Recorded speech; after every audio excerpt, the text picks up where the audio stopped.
വീട്ടിലുള്ള മറ്റാർക്കെങ്കിലും ചുമയോ ജലദോഷമോ ഒക്കെ വന്നിട്ടുണ്ടെങ്കിൽ സകലമാന നാട്ടുമരുന്നും കാട്ടുമരുന്നും നമ്മളൊക്കെ ഉപയോഗിക്കും. എന്നാൽ നമുക്ക് വന്നിട്ടുണ്ടെങ്കിൽ എല്ലാം പിന്നത്തേക്ക്. ഞാനങ്ങനെ കേട്ടോ. എനിക്ക് ചുമ തുടങ്ങിയിട്ട് ഒരു ആഴ്ച കഴിഞ്ഞു കേട്ടോ.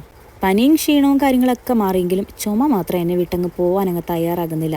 ലാസ്റ്റാണ് ഞാൻ ചുക്കുവെള്ളം ഉണ്ടാക്കാമെന്ന് കരുതി. അത് ഉമ്മച്ചിയുടെ വായിലിരിക്കുന്ന മുഴുവൻ കേട്ട ശേഷം അങ്ങനെ ഞാൻ കുറച്ച് പനിക്കൂർക്കയിലയും തുളസിയിലയും കൂടെ പറിച്ചെടുക്കുന്നുണ്ട് കേട്ടോ. ഇതില്ലാത്ത വീടുകൾ വളരെ കുറവായിരിക്കൂലേ. അങ്ങനെ ഞാൻ ഇല നന്നായിട്ട് കഴുകിയെടുത്തു. എന്നിട്ട് ഒരു പാത്രത്തിലേക്ക് എല്ലാം ഇട്ടിട്ട് നന്നായിട്ട് വെള്ളം ഒഴിച്ചു കേട്ടോ. എൻ്റെ ആവശ്യത്തിനുള്ള വെള്ളം എടുത്തിട്ടുണ്ടെങ്കിൽ ഇത് കുറുകി വരണം. പിന്നെ അതിനകത്തേക്ക് കുറച്ച് ജീരകവും ഉലുവയും ഗ്രാമ്പുവും ഇട്ടിട്ടുണ്ട്. ഇതെല്ലാം ഒരു ആൻറ്റിസെപ്റ്റിക് മെഡിസിനാണ്. നമുക്ക് കഫും അങ്ങനെ അലർജി കാര്യങ്ങളൊക്കെ ഉണ്ടെങ്കിൽ ഇതൊക്കെ മാറും. പിന്നെ ഞാൻ 2-3 ചെറുള്ളിയും ഒരു കുഞ്ഞു കഷ്ണം വെളുത്തുള്ളിയും ഒരു ഇഞ്ചി കഷ്ണവും ഇട്ടിട്ടുണ്ട്. ഇനി ഇതെല്ലാം കൂടി നന്നായിട്ട് തിളച്ച് കഴിയുമ്പോൾ ചെറു ചൂടോടെ കുടിക്കണം. ഇതിലൂടെയെങ്കിൽ എൻ്റെ ചുമ എന്ന് മാറി കിട്ടിയാൽ മതിയായിരുന്നു എന്നാണ്